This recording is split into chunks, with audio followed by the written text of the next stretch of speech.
beribadah umrah di bulan Ramadan, maka Nabi mengatakan al-umrah di Ramadan tak dihajatan ma'i. Orang yang ibadah umrah di bulan Ramadan, maka dia pahalanya seperti haji bersama denganku.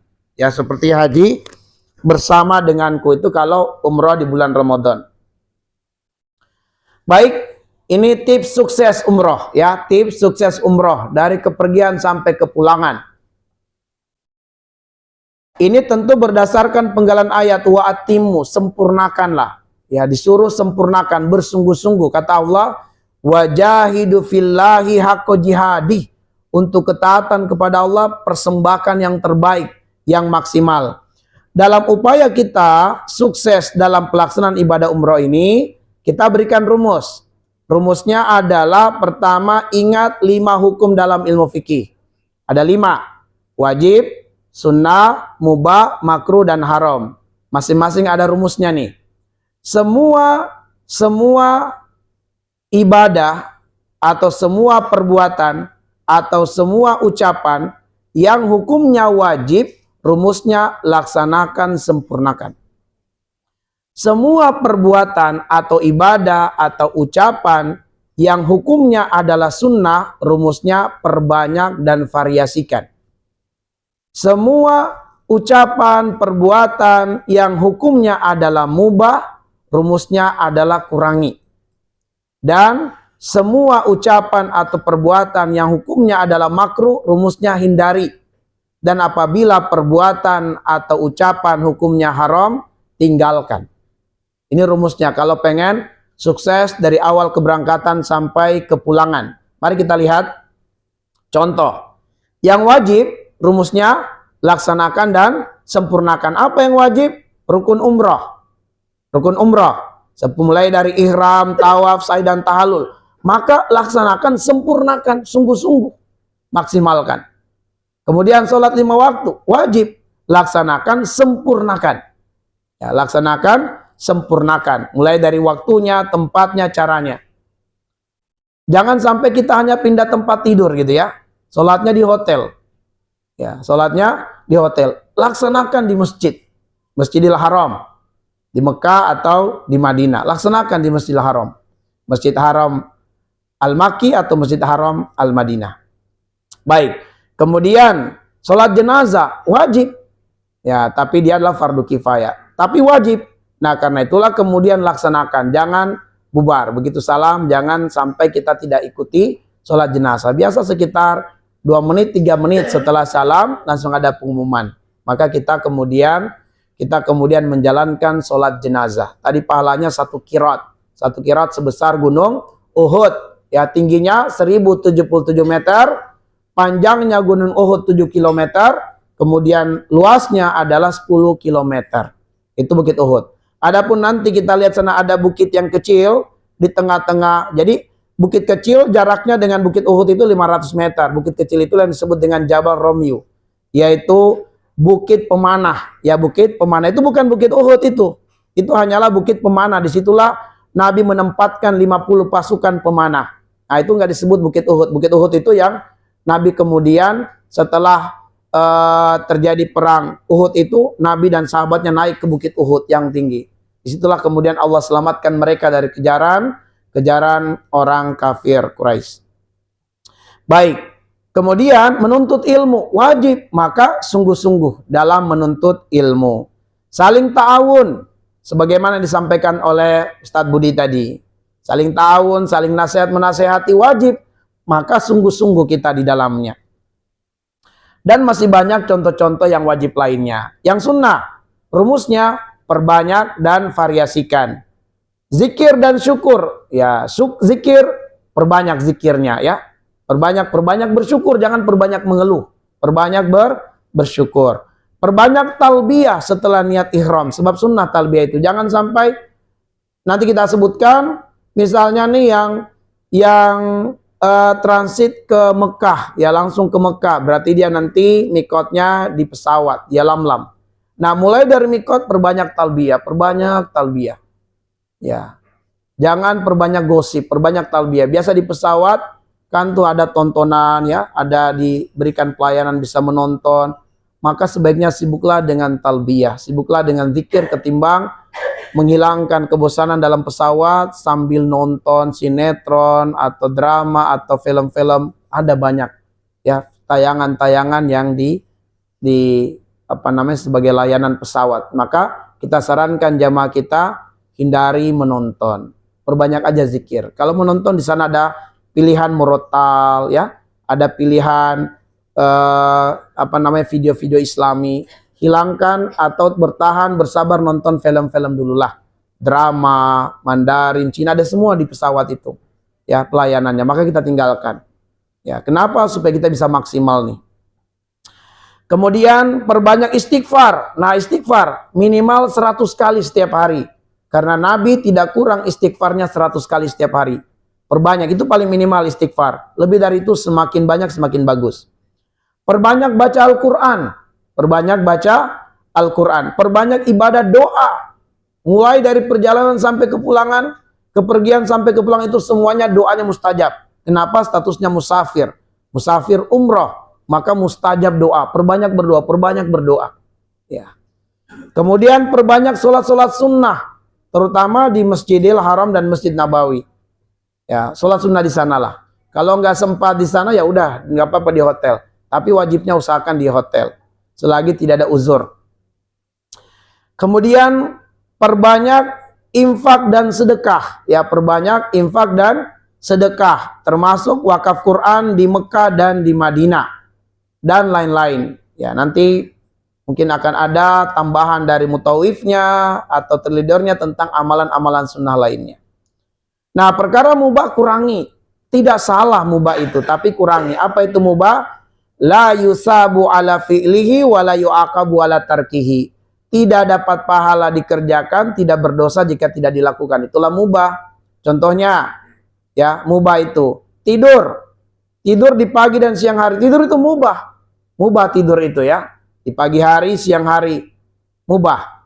Tapi kalau kemudian itu bisa membuat kita terhalang dari ibadah-ibadah sunnah, maka itu bisa terjatuh pada perkara makruh.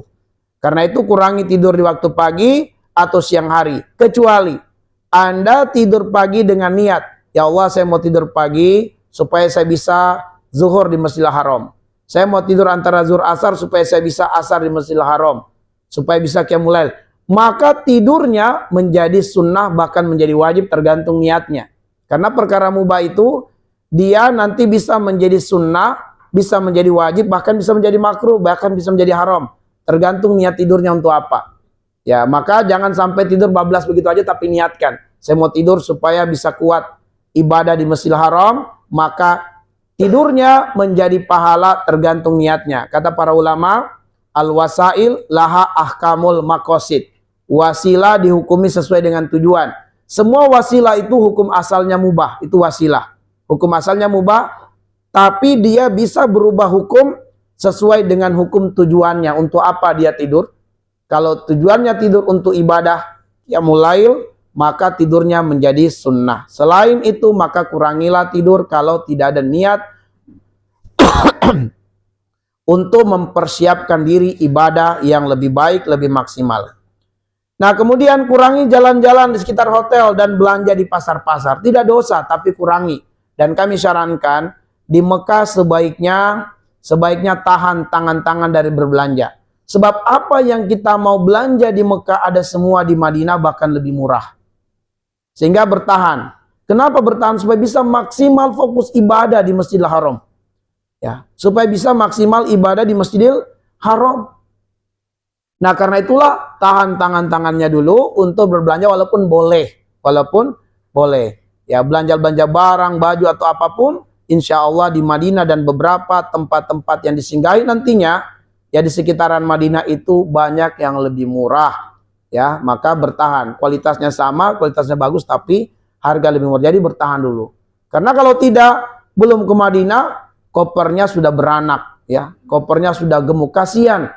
Para tukang handling kita mengangkat kopernya udah berat banget dimasukkan ke bus atau diangkat ke kereta. Jadi sebaiknya kita kurangi dulu belanja, fokus ibadah di Mekah. Nanti di Madinah silakan di waktu-waktu yang nantinya ada kesempatan yang diberikan. Kurangi menonton TV, sebab di hotel ada TV. Kurangi, ya, kurangilah. Gunakan waktu istirahat, nggak usah begadang nonton. Ya, istirahat, tidur di awal malam supaya bisa qiyamul lail di Mekahnya dan di Madinahnya. Kemudian kurangi interaksi dengan medsos, ya. Sambil bertawaf sibuk telepon keluarganya, nggak usah lah. Maksimalkan dulu kita bertawaf ini, ya. Sa'i maksimalkan, perbanyak zikir, karena Nabi mengatakan bahwa tawaf, sa'i itu ditegakkan untuk berzikir kepada Allah. Maka haknya Allah di waktu tawaf dan sa'i kita ingat Allah. Jangan telepon keluarga, saya sedang tawaf ini dan seterusnya, ya. Nggak usah dikabar-kabarin dulu. Tapi yang mau lakukan silakan. Cuma kita katakan sebaiknya ditinggalkan, dihindari supaya kita maksimal ibadahnya. Kemudian kurangi banyak bercanda, ya, di bus cerita, bercanda, mengomentari orang-orang yang dilihat, ada yang kulitnya hitam, tinggi, rambutnya kriwel-kriwel, keriting. Pokoknya banyak manusia aneh-aneh kita lihat, ya. Ada yang kulitnya seperti bayi, kita bandingkan dengan kulit kita sawo, nggak apa-apa. Kita akhirnya jadi bahan gosip dengan teman kita, tempat duduk bersama mungkin di bus, di kamar, nah itu kurangi, ya. Hindarilah, kalau perlu nggak usah lah kita bergosip. Nah itu bahkan bisa terjatuh pada perkara makruh nantinya. Ini sudah makruh ya. Baik. Oke, sekarang makruh. Makruh rumusnya apa? Hindari. Tidur antara subuh dan isyraq itu makruh hukumnya, hindari. Tidur antara asar maghrib makruh, hindari. Tidur antara maghrib dan isya makruh, hindari. Tidur dalam majelis ilmu makruh, seperti sekarang nih ada yang tidur misalnya tapi nggak ada yang tidur nih. Itu makruh hukumnya. Kalau ditinggalkan dapat pahala, dikerjakan tidak berdosa. Ya, tidur juga nggak apa-apa, nggak dosa. Cuman kalau tidak tidur di waktu-waktu ini dapat pahala. Tidur di waktu khutbah Jumat, kalau bisa tidak tidur dapat pahala. Karena mungkin bahasa Arab, aduh nggak ngerti, tidur misalnya. Ya, dapat pahala kalau tidak tidur. Kemudian aktivitas merokok hindari, ya, hindari. Hindari aktivitas merokok. Hal-hal yang mengganggu kekhusyuan ibadah orang lain. Banyak mengeluh, wajah manyun dan bermuka masam, hindari. Pandangan jelalatan gitu ya. Pandangan jelalatan, melihat orang, melihat gedung-gedung dan seterusnya, hindari. Kemudian bergosip, hindari, dan lain-lain. Oke, yang haram. Haram rumusnya tinggalkan. Rumusnya tinggalkan. Gibah, fitnah, dusta, tinggalkan. Hal-hal yang menjadi larangan ihram, semua larangan ihram tinggalkan. Memutuskan silaturahmi, tinggalkan. Perbuatan tabzir, nah ini sering dan banyak kita temui dilakukan oleh jamaah umroh Indonesia, yaitu ambil banyak, ya, menu makanan tapi kemudian disisa. Ambil ayam 2, 3 tapi disisa. Ambil telur sampai 4 tapi ternyata disisa. Sayurnya banyak disisa. Itu jangan. Ya, ambil sedikit dulu, boleh tambah, nggak ada larangan tambah. Nah, kalau ternyata menunya enak, cocok, tambah lagi.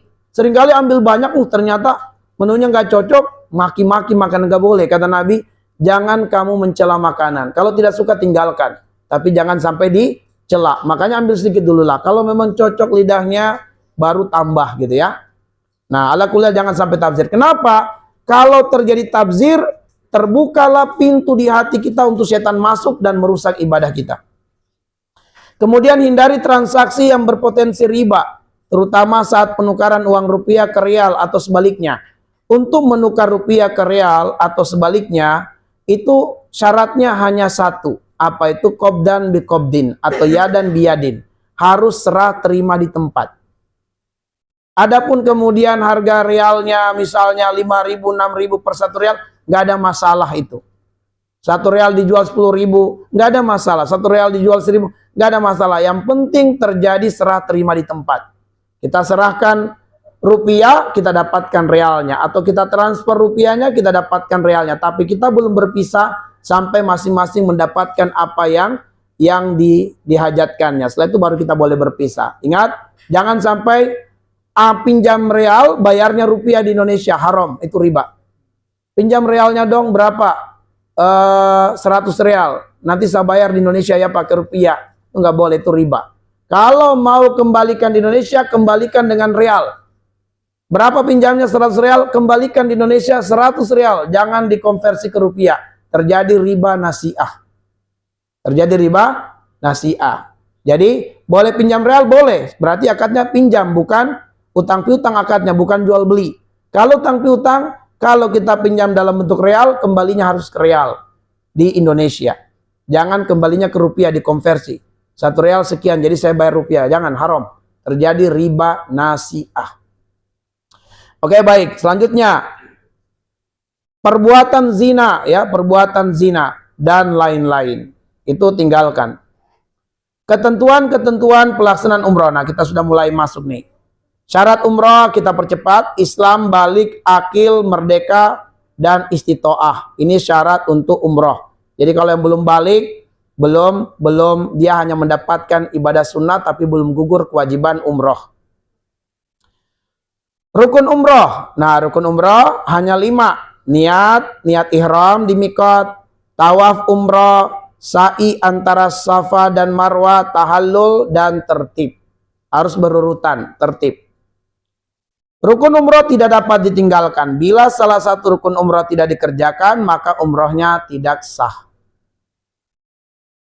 Wajib umroh, berihram dari mikot.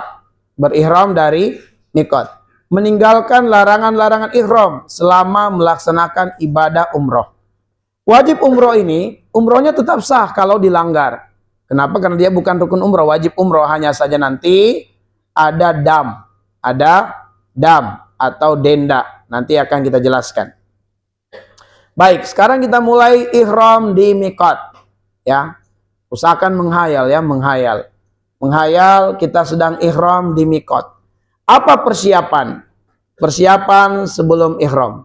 Pertama, disunahkan mandi untuk ihram. Disunahkan mandi untuk ihram jika memungkinkan. Ya, nanti kalau yang dari Indonesia langsung ke Jeddah ke Mekah, itu berangkatnya jam berapa? Dari Jakarta langsung ke Jeddah, jam berapa berangkatnya? Isya ya, malam ya. Nah, berarti usahakan sebelum ke hotel sudah mandi memang, ya. Karena mungkin setelah di hotel nggak berkesempatan lagi untuk mandi, jadi usahakan mandi, niatkan memang bahwa ini mandi untuk ihram nanti insya Allah. Nah, jadi mandinya sudah diniatkan untuk mandi ihram. Nah, jadi mandinya boleh di rumah, ya diniatkan memang. Kemudian karena di hotel mungkin nggak ada kesempatan, di pesawat lebih tidak mungkin lagi. Mungkin saja, tapi akan banyak kesulitan-kesulitannya. Jadi, disunahkan mandi untuk ihram. Kemudian disunahkan bersih-bersih dengan mencukur rambut, bulu-bulu pada ketiak dan kemaluan, memendekkan kumis, motong kuku, menghilangkan berbagai kotoran, dan mencuci kepala dengan sampo, sabun, dan semacamnya. Lakukan sebelum berangkat ke hotel. Ini yang tujuannya dari Indonesia ke Jeddah, Jeddah langsung ke Mekah. Ya, ini harus dilakukan memang di rumahnya. Siap-siap memang. Sudah siap-siap kita. Memakai minyak rambut dan wangi-wangian pada badan sebelum niat ihram di mikot. Disunahkan memakai pakaian ihram berwarna putih bagi laki-laki, dan bagi wanita dibebaskan memilih warna sesuai keinginannya. Bolehkah laki-laki memakai pakaian ihram selain warna putih? Boleh. Yang penting syaratnya terpenuhi, tidak berjahit. Nah, adapun kemudian yang sunnah memakai pakaian ihram yang berwarna putih. Jadi boleh abu-abu, boleh warna yang lain. Tetapi sunnahnya putih. Bagi wanita bebas. Disunahkan sholat sunat 2 rakaat sebelum berniat ihram di mikat. Ini kesulitan, tapi kalau kemudian pesawatnya Saudi Airlines ada musholanya, jika memungkinkan lakukan. Sudah ada kabar, bentar lagi, katakanlah setengah jam lagi kita akan melewati Yalamlam. Nah, berarti siap-siap kalau mungkin kan silakan sholat sunnah di musola pesawat atau sholat sunnah di tempat duduknya. Silakan kalau mau dan memungkinkan. Kalau tidak, jangan dipaksakan, tidak mengapa. Jika memungkinkan silakan dilakukan. Persiapan ihram, memakai pakaian ihram. Bagi pria menggunakan 2 kain helai yang tidak berjahit. Tidak berjahit maksudnya adalah tidak dijahit khusus untuk membentuk lekuk-lekuk tubuh.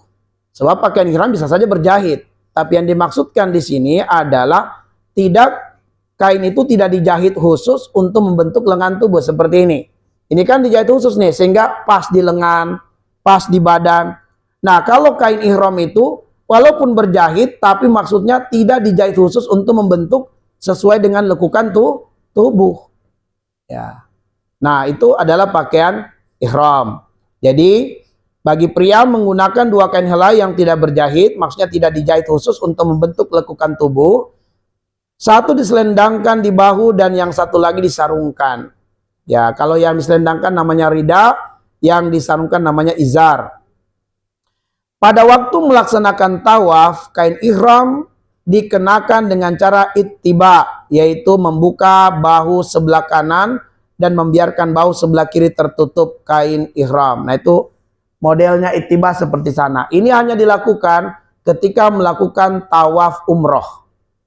Adapun selain tawaf umroh boleh tertutup bahu kanan. Adapun tawaf umroh disunahkan ittiba. Ya, disunahkan untuk melakukan ittiba, yaitu memperlihatkan bahu kanan atau dibiarkan bahu kanan dalam keadaan terbuka tidak ditutup.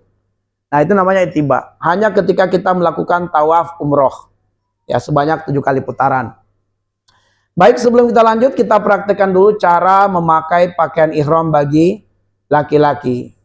Disiapkan pakaian ihramnya.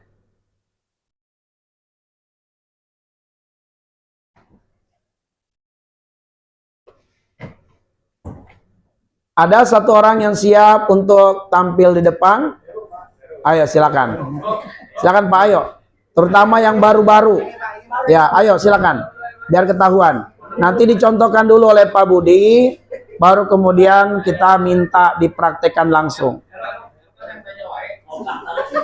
Ya. Ya. Nah, boleh pakai ikat pinggang, boleh ya, boleh pakai ikat pinggang, ya, boleh pakai ikat pinggang. Nah, ikat pinggangnya mungkin ada jahitan, nggak apa-apa, sebab bukan dijahit khusus membentuk tubuh. Silakan. Oke, yang baru pertama kali bagi bapak-bapak, ikhwan yang baru kali umroh, boleh dilihat cara penggunaan pakaian ihramnya. Ingat ketika nanti kita akan niat ihram, sudah tidak boleh lagi ada pakaian-pakaian berjahit. Ini yang disebut dengan pakaian berjahit ini. Celana pakaian berjahit. Bagian pakaian dalam juga pakaian berjahit. Itu semua harus dilepas. Adapun ini kain ihram tidak dijahit khusus untuk membentuk lengkung tubuh. Oke, jadi ujung-ujung dipertemukan atau dibiarkan ada lebih sedikit ya. Karena ada beberapa cara.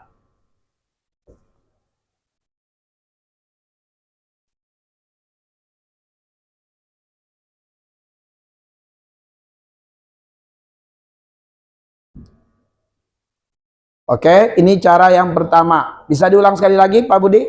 Kita ulang.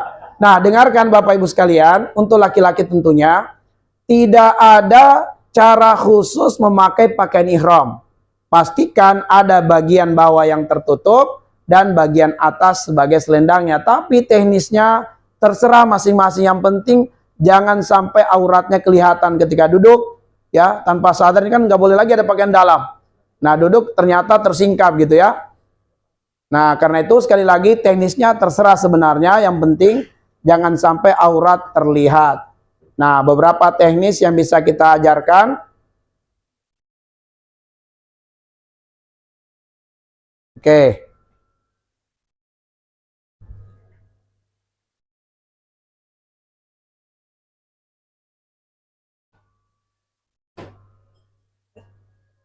Diperhatikan ya.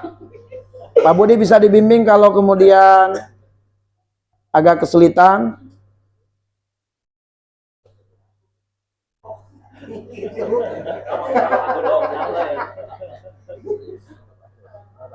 Nah, oke.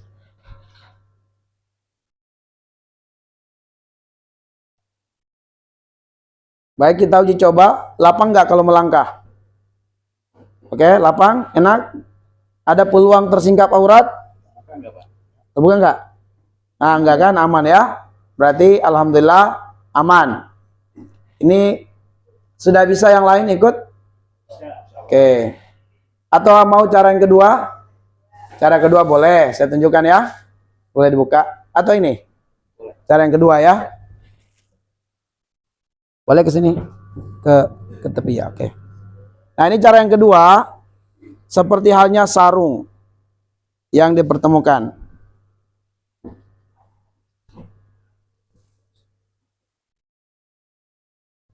Nah, cara yang kedua, kita pertemukan ujung dengan ujung. Nah, ini kita pertemukan, tarik. Oke. Nah, kemudian ini kita ambil untuk kemudian kita sesuaikan dengan ukuran badan kita untuk sebagai jepitan. Nah, setelah itu ditarik. Nah, ini tadi terjepit. Nah, kalau sudah seperti ini kita lipat. Nah, ini seperti sarung modelnya ya. Baru kita lipat. Insya Allah ini aman tanpa menggunakan ikat pinggang juga. Insya Allah tidak akan jatuh. Nah, ini juga aman. Tidak tersingkap. Kita juga melangkah bebas. Kita duduk juga aman ya. Oke. Jadi sekali lagi tidak ada teknis khusus. Hanya saja kemudian pastikan tidak tersingkap aurat dan kita lapang berjalan, bergerak dan seterusnya. Nah, ini yang pertama. Jadi ini namanya izar. Selanjutnya ada rida. Nah, rida itu yang selendangkan. Silakan boleh dipasangkan di atas.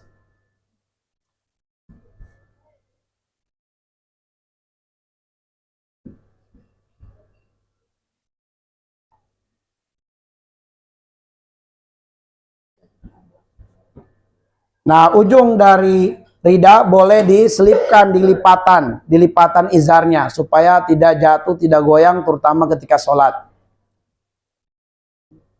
Kamu ittiba dulu. Nah, ini seperti ini. Ketika nanti sudah niat ihram di mikot, nah seperti ini modelnya. Nanti ketika kemudian masuk untuk menjalankan ibadat tawaf umroh, maka ini pundak kanan diperlihatkan.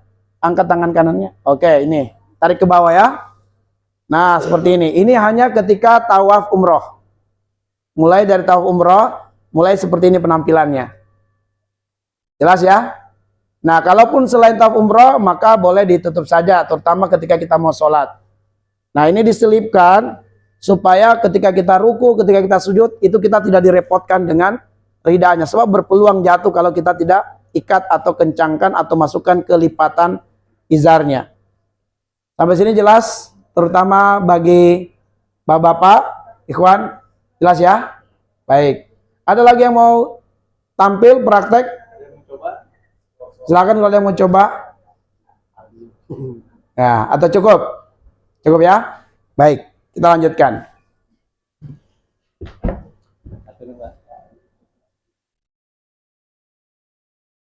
Nah, hati-hati ketika nanti sudah berpakaian ihram, masuk ke kamar mandi, hati-hati jangan sampai percikan air seni ya mengenai kain ihramnya, sebab itu najis. Baik, kita lanjutkan. Bagi muslimah memakai pakaian yang menutup seluruh tubuh kecuali telapak kedua belah tangan dari pergelangan sampai ujung jari. Nah, ini semua pakaian menutup seluruh tubuh kecuali telapak kedua tangan dan juga wajah. Ya, wajah nggak ditutup. Ya, wajah nggak ditutup. Nah, wanita bebas, mau warnanya bebas ya, warnanya bebas. Kemudian nah, mikot jamaah umroh Indonesia. Insya Allah yang berangkat tanggal 14 ya, tanggal 14 itu nanti tujuannya ke Mekah dulu, baru nanti ke Madinah. Nah, karena itulah kemudian ambil mikotnya di pesawat ketika melintasi Yalamlam. Bukannya ke Madinah dulu? Oh, ke Mekah dulu. Oh ya, baik. Kalau memang ternyata ya sama ya, insya Allah yang berangkat tanggal 12 dan yang berangkat tanggal 14 itu ke Mekah dulu semuanya. Berarti ambil mikotnya di pesawat. Ambil mikotnya di pesawat. Yaitu ketika melintasi Yalamlam. Insya Allah akan ada pengumuman. Ya, pengumuman. Kalau kita pesawatnya Saudi Airlines, itu nanti ada videonya gitu ya. Kita bisa lihat, bisa pantau posisinya ke Yalamlam tinggal berapa jam lagi. Tapi biasanya ada pengumuman dari pramugarinya bahwa dalam jangka waktu 1 jam ke depan kita akan melintasi Yalamlam. Bagi yang akan menjalankan ibadah umroh untuk segera mempersiapkan diri, diumumkan sehingga kita siap-siap. 1 jam sebelumnya persiapkan memang, ya, persiapkan untuk menjalankan niat ihram. Baik. Kemudian kalau tujuannya ke Madinah dulu, berarti tidak perlu kemudian dia ambil niat ihram di pesawat. Nanti ketika selesai agenda di Madinah menuju ke Mekah, dia bisa singgah di Zulhulaifah atau Bir Ali, di mana disitulah dia niat ihram untuk umroh. Kemudian umroh yang kedua atau umroh yang ketiga, ya dalam arti program umroh pertama dalam pelaksanaan ibadah umroh ini itu sudah selesai. Program umroh pertamanya tadi disampaikan sampai 2 kali umroh. Nah, program umroh yang kedua nanti bisa di Tan'im atau Ji'rona atau Qarnul Manazil, tergantung nanti rutenya. Kalau umroh kedua akan dilaksanakan setelah ziarah ke Jabal Rahmah, ya, atau ke Musdalifah, ke Mina, maka itu sudah keluar dari wilayah Mekah. Sudah keluar dari wilayah Mekah, sehingga lebih utama untuk mengambil mikot di Ji'ronah. Lebih utama. Tapi kalau kemudian, karena jaraknya 2 kali lipat dari Tan'im, tapi kalau kemudian macet atau ada kesulitan dan mungkin memakan waktu yang sangat panjang, maka boleh di Tan'im. Tapi bagi yang melakukan ziarah ke Jabal Rahmah, ke Musdalifah, ke Mina, ke Arafah, maka nanti yang utama dia mengambil mikot di Ji'rona, tapi boleh juga di Tan'im untuk efisien waktu. Ya. Namun jika memungkinkan, ambillah mikot di Ji'rona untuk niat ihram umrah yang kedua. Kalau ternyata program umrohnya itu adalah sepulang dari Taif, nah berarti nanti niat ihram untuk program umroh yang kedua adalah di Qarnul Manazil. Di Qarnul Manazil. Baik. Tapi kemudian dari travel tidak memfasilitasi program umroh yang ketiga. Tapi waktunya masih ada nih berapa hari di Mekah. Pengen umroh sendiri. Ya, atau mengajak beberapa orang pengen umroh lagi, umroh ketiga. Nggak difasilitasi oleh travel. Pengen umroh sendiri, pergi ke Tan'im. Ya, jaraknya cuman 7 kilometer. Naik taksi atau naik bus. Diantar. Kalau naik taksi tinggal mengatakan saya mau ke Tan'im, biasanya 10 real bolak-balik atau 20 real tergantung kita melobi, ya. Nah, berarti kita ambil niat ihram di mikot Tan'im, ya, 7 km jaraknya dari Masjidil Haram. Nah, kita niat ihram di sana boleh kita sholat sunnah, ya, sholat sunnah baru niat ihram di masjidnya. Baik, kita lanjutkan. Niat ihram di mikot. Nah, kita harus hafalkan doa ini. Niat ihram di mikot. Niatnya adalah labbaik Allahumma umratan. Labbaik Allahumma umratan. Mari kita ucapkan sama-sama. Ikuti saya terlebih dahulu dan ikuti. Labbaik Allahumma umratan. Oke, niatnya harus dilafazkan. Ya, satu-satunya niat yang dilafazkan adalah ibadah umrah dan haji. Itu niatnya harus dilafazkan. Labbaik Allahumma umratan. Aku sambut panggilanmu ya Allah untuk berumroh. Nah, untuk program umroh yang kedua, sudah boleh membadalkan umroh. Boleh umroh untuk diri sendiri lagi, boleh juga membadalkan umroh. Tapi sebaiknya kita hadiahkan pahala umroh untuk keluarga kita, entah orang tua kita yang sudah meninggal, atau saudara kita yang sudah meninggal, tante kita, om kita boleh lakukan badal umroh. Untuknya kita hadiahkan pahala umroh. Nah, itu biasanya di umroh yang kedua. Atau yang sudah pernah umroh, sekarang di program umroh yang pertama langsung pengen niat badal. Ya bukan untuk dirinya karena dia sudah pernah umroh, dia pengen langsung niat badal. Untuk keluarga itu boleh. Berarti niatnya nanti nawaitul umrata an, sebut nama orang yang akan kita badalkan. Kalau kita tidak tahu namanya, misalnya kakeknya bapak atau bapaknya bapak, kita sudah nggak tahu nama lengkapnya. Ya udah, nawaitul umrata an fulan bin fulan atau fulana binti fulan. Niat kita adalah untuk bapaknya bapak atau ibunya bapak. Kita sudah lupa kakek kita misalnya. Ya, atau kemudian bapaknya kakek misalnya. Kita sudah nggak tahu lagi, tapi kita niatkan, kita hadiahkan. Maka kita katakan nawaitul umrata an fulan bin fulan atau fulana binti fulan. Wa ahramtu biha lillahi ta'ala. Baik, ikuti ya, saya terlebih dahulu. Nawaitul umrata an. Kita sebut namanya siapa gitu ya. Kita sebut namanya an, siapa? Misalnya Muhammad, misalnya lagi Budi, misalnya lagi Samsul, Tibi dan seterusnya. Boleh kita niatkan siapa ya. Nawaitul umrata an wa ahramtu biha lillahi ta'ala. Maka niat ihramnya sudah selesai. Ya, sudah selesai niat ihram badal. Baik. Nah, lafaz syarat ini penting juga kita kerjakan, kita lakukan jika terjadi uzur. Ketika seseorang berada di mikot dan berniat ihram untuk umroh, tetapi khawatir tidak dapat melanjutkan ibadahnya karena uzur syar'i seperti sakit atau halangan lain, dianjurkan untuk mengucapkan syarat dalam niat. Syarat ini berdasarkan sunnah Rasulullah agar jika ada kendala, ibadah dapat dihentikan tanpa kewajiban membayar dam atau denda. Ya, ada satu jamaah begitu tiba mendarat di Jeddah langsung masuk rumah sakit. Ya, sampai selesai rangkaian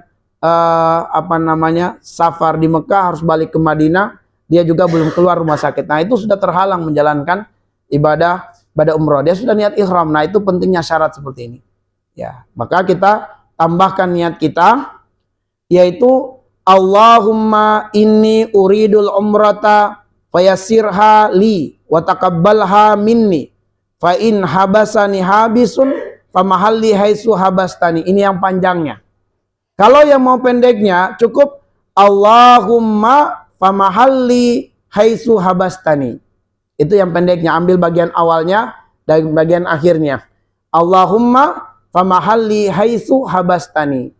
Ya Allah, famahalli tempat tahallulku di mana engkau menghalangi aku, atau di mana engkau takdirkan aku terhalang menjalankan kelanjutan ibadah umroh.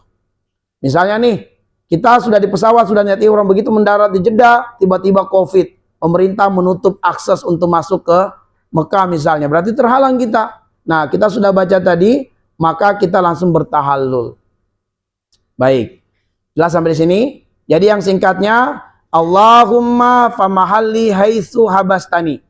Bagian awal dan bagian akhir famahalli haitsu habastani. Itu ringkasnya. Mari kita ikuti. Allahumma famahalli haitsu habastani.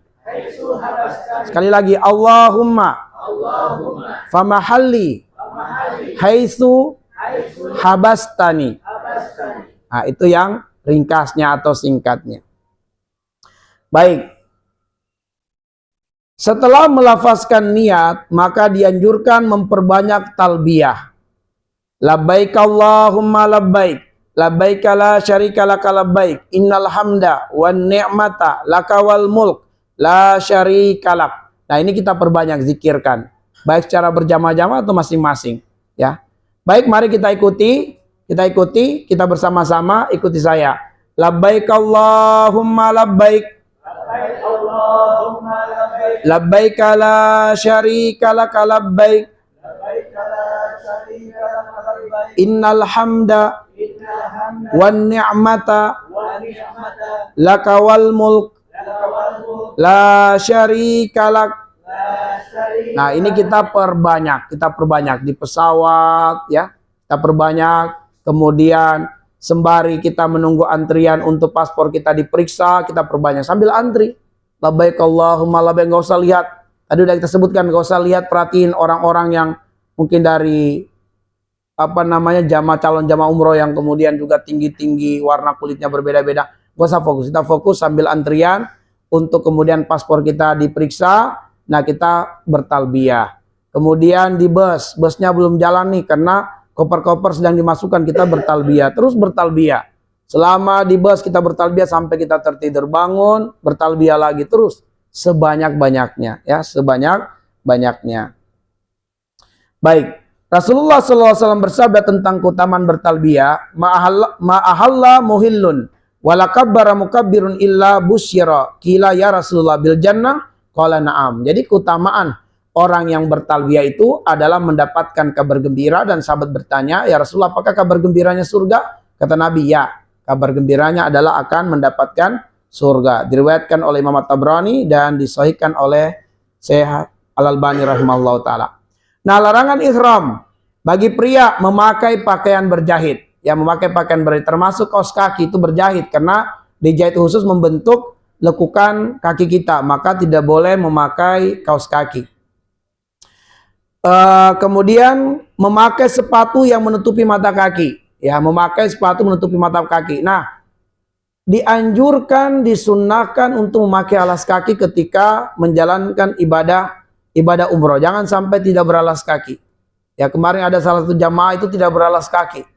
Ya, kita katakan pakai alas kaki. Nabi menyuruh menggunakan alas kaki. Nah, utamakan sendal yang kelihatan punggung kaki dan juga mata kaki. Kita pakai sendal seperti itu. Kalau tidak, boleh sendal yang hanya tertutup punggung kaki, tapi kelihatan mata kaki itu boleh. Ya, tapi yang utama tadi sendal jepit. Sendal jepit atau sual itu kelihatan semuanya tuh, punggung kaki dan mata kaki. Kalau tidak ada sendal jepitnya, boleh menggunakan sendal jari-jari kelihatan dan kemudian punggung kaki tertutup seperti siapa namanya antum? Nah, itu Eko seperti sendalnya itu. Nah, itu kelihatan jari-jari dan punggung kakinya tertutup itu. Itu kalau nggak ada sendal jepit boleh seperti itu. Nah, kemudian kalau kemudian tidak ada sendal seperti ini, boleh tertutup jari-jari kaki. Yang penting mata kaki kelihatan. Sendal sepatu lah bahasa kita, ya. Kalau sama sekali tidak ada alas kakinya, baru boleh pakai sepatu yang menutup mata kaki. Ya, baru boleh. Yang penting jangan sampai tidak menggunakan alas kaki. Maka kita utamakan dulu yang terbaik. Maka siapkan sendalnya. Bagi muslimah tentu lebih utama tertutup semuanya, ya, kaki-kakinya. Baik, maka boleh pakai sendal tapi pakai kaos kaki atau pakai sepatu, ya, pakai sepatu pakai kaos kaki lagi lebih lengkap, perempuan lebih bagus, lebih sempurna. Kemudian bagi laki-laki tidak boleh menutup kepala, ya, tidak boleh menutup kepala, ya, termasuk ridanya nggak boleh dijadikan selimut menutup kepalanya, nggak boleh. Kemudian kopiah, ya, kopiah nggak boleh digunakan. Baik, jangan menutup kepala. Bagi wanita berkaos tangan tidak boleh, menutup muka tidak boleh. Jadi bagi yang bercadar, ya, bercadar atau bernikab selama prosesi ibadah umroh sampai tahallul, ya, selama proses ibadah umroh sampai sebelum tahallul jangan menutup muka. Kecuali ketika mungkin berpapasan dengan laki-laki ajnabi, baru kemudian boleh jilbabnya atau kerudungnya digunakan untuk menutup wajahnya, tapi setelah itu lepas lagi.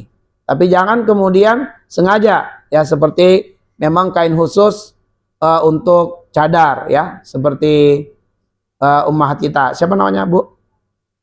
Nah, seperti itu kan kain yang bisa diikatkan, ya, itu menutup cadar. Tapi nanti kalau berpapasan dengan orang, boleh kain kerudungnya digunakan untuk menutup mukanya, kemudian lewat lagi. Seperti itu ketika bertawaf atau dalam kondisi berpapasan dengan laki-laki ajnabi yang asing, maka kerudungnya yang digunakan untuk menutup mukanya. Tapi jangan menggunakan kain khusus seperti masker atau cadar, kecuali ada daruratnya. Masker misalnya ada penyakit, ya, gangguan flu atau apa, dan itu mungkin mengganggu orang lain, maka boleh digunakan dan itu darurat statusnya. Tapi selagi tidak darurat maka tidak boleh dilakukan, termasuk larangan ihram. Nah, bagi larangan bagi pria dan wanita, ini berlaku untuk pria dan wanita. memakai wangi-wangian kecuali wangi-wangian yang dipakai sebelum niat ihram. Jadi boleh memakai wangi-wangian sebelum niat ihram, ke badan disemprotkan ya. Ke badan kita disemprotkan itu boleh. Nah, lalu kemudian setelah itu tidak boleh lagi. Misalnya nih kita setelah dari Jeddah kita menuju ke Mekah, mungkin kita transit dulu di hotel, simpan barang-barang di hotel, diberikan waktu oleh tour leadernya 1 jam atau setengah jam. Setelah kita istirahat di kamar hotel, kita harus turun ke bawah lobi, kumpul di lobi untuk kita melakukan ibadah umrah. Maka ada waktu istirahat, boleh mandi. Ya, boleh mandi. Nah, boleh mandi menggunakan sabun, pastikan bau sabunnya yang lebih dominan, bukan wanginya, bukan minyak wanginya. Nah, kita sudah lihat sabun hotel itu bisa digunakan untuk ibadah umrah ya. Dalam arti tidak menjadi larangan ihram. Sabun-sabun yang kotak-kotak gitu ya. Nah, itu dominan bau sabun, bukan bau minyak wanginya. Nggak boleh lagi ya. Adapun muslimah dan pakaian ihram boleh diganti, ya boleh diganti. Bagi laki-laki mungkin tadi bawa dua persiapan pakaian ihram, mungkin sempat yang dipakai ketika niat ihram tadi itu mungkin kotor atau mungkin terkena najis, diganti di kamar hotel dengan pakaian ihram yang baru, boleh. Ya, muslimah juga boleh mengganti pakaiannya. Bagaimana kalau pakaiannya wangi? Yang dipakai ini wangi Pak Ustadz? Nggak apa-apa selagi wanginya itu sudah ada sebelum kita niat ihram, ya. Tapi jangan kemudian ganti pakaiannya, lihat ada molto semprot, nah itu tidak boleh. Tapi kalau bau wangi yang sudah ada sebelum dari rumah kita sudah persiapkan, dimasukkan ke koper, udah wangi memang, udah disemprot-semprotin, maka begitu dipakai aman, nggak ada